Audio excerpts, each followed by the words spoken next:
Sam Roberts, after the game with Aberavon, managed to catch a word with player coach Nick Walshe. I'm going to speak to you as a player, then I'm going to speak to you as a coach. Yeah.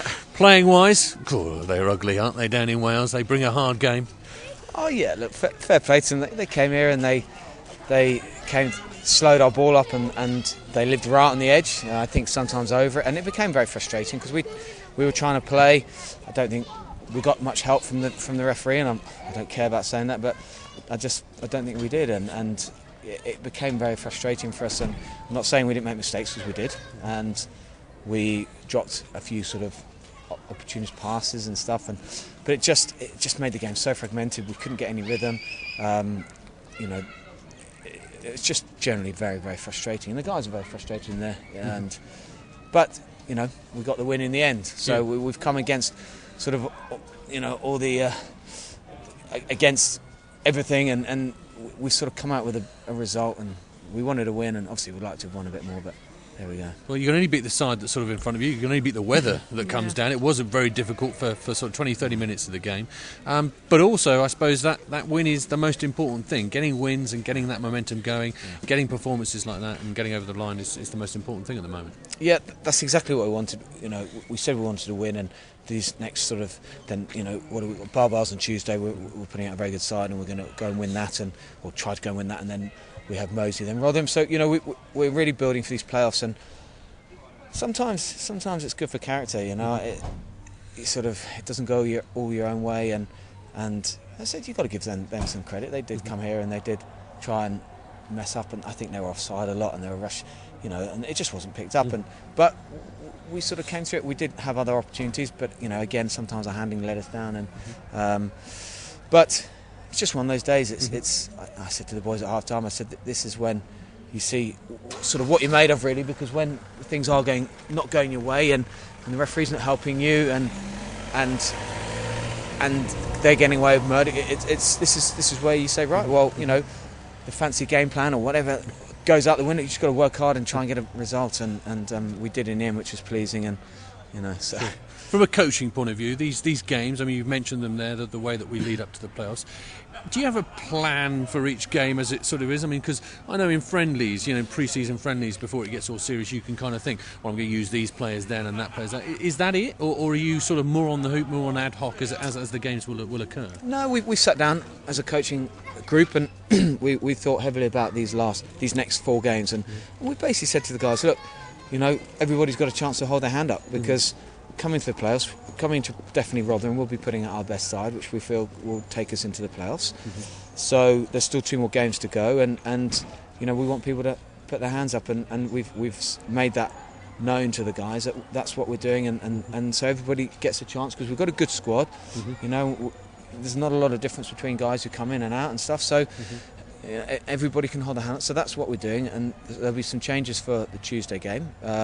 But again, we're taking it seriously. We're not taking it as a Mickey Mouse friendly. We're taking it as a proper game. We want to win it well, get a good performance, and then we build into the Moseley game. And again, we want to do well and win that, and then build into Rotherham. And then also we start the playoffs, and we have to go into the playoffs, with a bit of winning momentum. So yeah, there is sort of method behind our madness of changing the team a bit, and it's looking at the bigger picture of these playoffs. But there's no, I mean, a lot of people are saying, oh, should we try and sort of wrap people up in cotton wool? Should we try and stay? Is there anything in your mind that says, danger of that, or is that a false prophecy in a way that if you go and think about that, it will never work anyway for you? No, I think there's a couple of guys in the squad who aren't featuring over these next 2 games, like today and on Tuesday, but will probably, most definitely feature on Friday. So, guys, a couple of guys who we feel have worked hard and done a lot of work for us. So, so I suppose you could say we're just giving them a bit of time off. But no, people want to play, and at this stage of the season, look, if you're unlucky to pick up an injury, you pick up an injury. But that's why you've got other guys in the squad, and no, we're not looking to wrap people up. People are going to go out there and they've got to earn the jersey, earn the jersey or keep the jersey, earn the jersey for these playoffs, because that's the most important thing. And so it's quite weird. It's like a mini sort of pre-season building into a short season. Do you know what I mean? Yeah, so absolutely. It's we've got loads to play for, and we're not wrapping people up.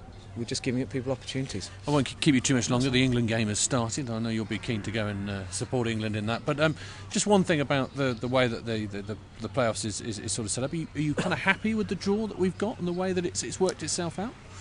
Yeah, I think so. I mean, whatever group you're going to get some tough games.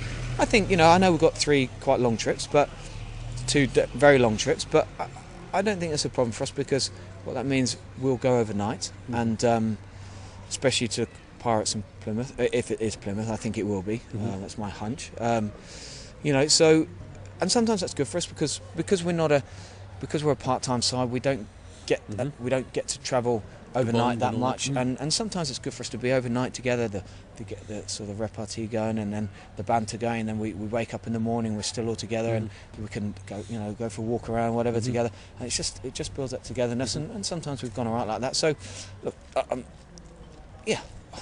it's first time, isn't it? Yeah, really, we don't know. Whoever you get is going to be tough, so it's we'll prepare massively for those games and prepare well, and fingers crossed.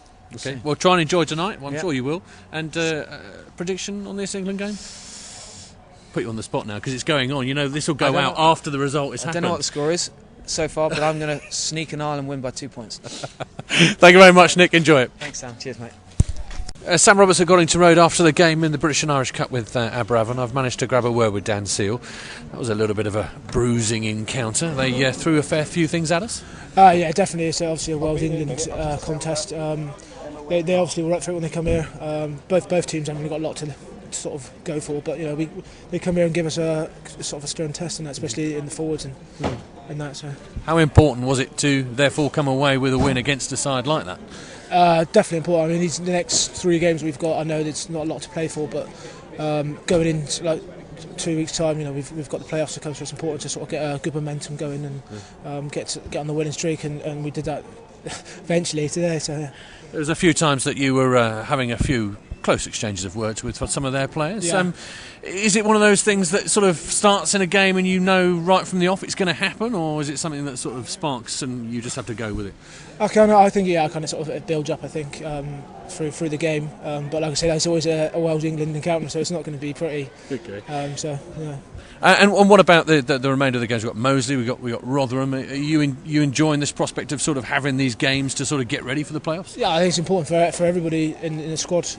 Not everybody's playing week in, week out. Obviously, people get frustrated. So sort of these sort of games and the cup games that are important for everyone to sort of get their claim and get a chance to be able to play in the playoffs. And personally, from you haven't been here all season, but you enjoying your time at Goddington Road? Very much so. Yeah, getting some good game time and some of the boys are pretty good as well. So yeah. And they look after you from a props point of view. Is there a good prop brethren society here? Yeah. Like I said, all the boys are good. So yeah, it's pretty good. Yeah. Excellent. Thank you, Dan. Thank you very much. Sam Roberts at the Goddington Road just after the Aberavon game. I've managed to grab a word with Paul Turner. Hello, Paul. How are you? What brings you to town? Well, I still live down the road in St Albans, and I actually went to the Old Deer Park the other week to watch the Blues against London Welsh. No fixture this weekend, and so I phoned Mike up this morning and came up on the train with my son. So now I still have a few beers as I did with him and Ainsley the other week. So yeah, still a lot of friends around here. Always look for the Bedford result, and Gareth, Mary, and Mike and Debbie, sort of big friends. And an interesting game of rugby you must have seen this afternoon. Yeah, I was sort of more second half, keeping my eye on my youngster there, but and then the rain came down as well. But it was a good win in the end. Probably Aberavon stopped playing with about 10 to go and couldn't get their hands on the ball, but it was a typical sort of Aberavon performance. But saying that, the competition is all about trying some youngsters out, and I know Mike has done that. The league's more important to him. It's probably a dead rubber for both sides today, and Aberavon play Abervale, I think, on Tuesday in the Premiership. So it just gives other players opportunities. Absolutely, and a former Blues man now with you. I saw on the TV, he scored a cracking try. Young Will Harries, is he doing well?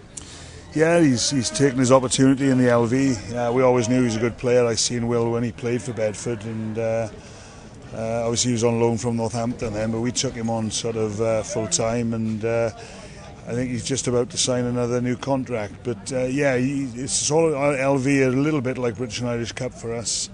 And he took his opportunities against the Ospreys and Saracens the other week. So been out in Wellington and Las Vegas for the 7th, so that'll have refreshed him a little bit.